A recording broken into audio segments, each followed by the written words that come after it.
murazi yuko mu kwezi kwa Kigarama 2011 hagiyeho itegeko rishasha rigenga inyigisho za kaminuza.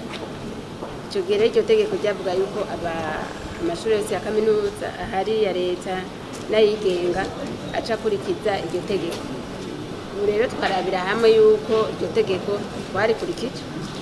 Amica kabiri naho tukaraba yuko inyigisho ko twari twaraziteguye tuzikorako, twigisha nk'uko gusumba uko twaratwigisha, tubaza bitandukanye uko twahora tubaza, tukongera tukaramura urwaruka rufise ubumenyi gusumba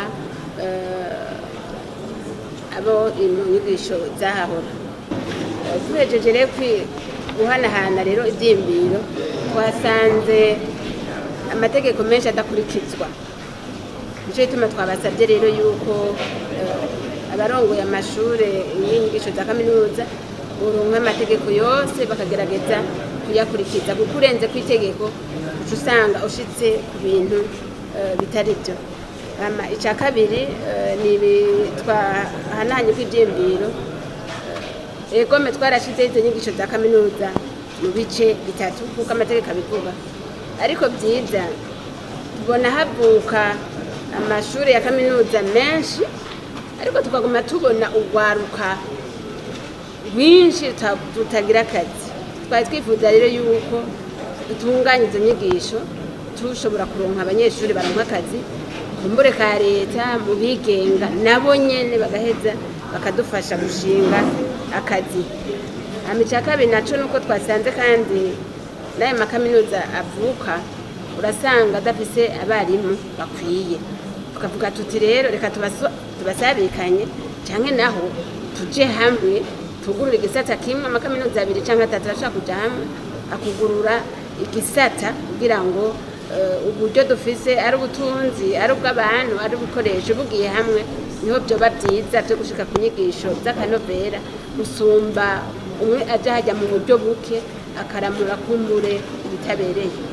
Hama kandi guteza imyuga imbere, twabonye nk'uko biba mu makungu na cane cane muri Afrika y'ubuseruko dusanzwe turi mu uwo muryango, twasanze umwuga kugira utere imbere ntujamwo babandi bayoberwa ca kibazo ca leta canke bafise amanota make, hajamwo koko incabwenge. Ico gituma rero twariko turiyumvira rero yuko dushiraho n'amanota yotuma baja mu myuga canke tukaronda naho nyene bayigiyemwe kumbure n'abazoba barose menshi cane bagashobora kuronka uburenganzira bwo kubandanya mu gice ca kaminuza gatwanje batagize umwuga.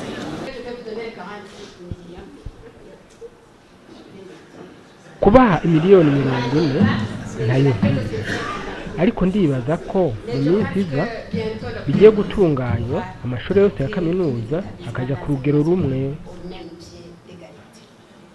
Inyigisho zo ku mugoroba zirampagaritse umutima. Turahakwa kuzobura abanyeshuri mu bigo bya kaminuza.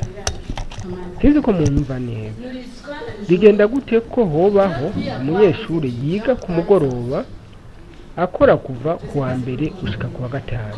Mfate uwo mu Cankuzo akaba yanditse nk'umunyeshuri wo ku mugoroba muri kaminuza, ni ukuvuga ko ategerezwa kwiga kuva kuwa mbere gushika kuwa gatandatu, mbere no kuwa Mungu. Rimwe ndibaza nti ngira ngo mu Cankuzo hariyo indege idasanzwe. Iyo mpejeje akazi saa 9:30 ni gute noca nja i Bujumbura ku munsi wa gatandatu nkaja kwiga, hanyuma nkavuga ko nahejeje umwaka nkaronka diplome? Ndavyanse. Nico gituma navuze nti hari igihe tuzobura abanyeshuri mu bigo bya kaminuza. Je les refuse parce que ne pas étudier. C'est la raison pour laquelle je dis qu'un jour on n'aura pas d'étudiants dans les enfants.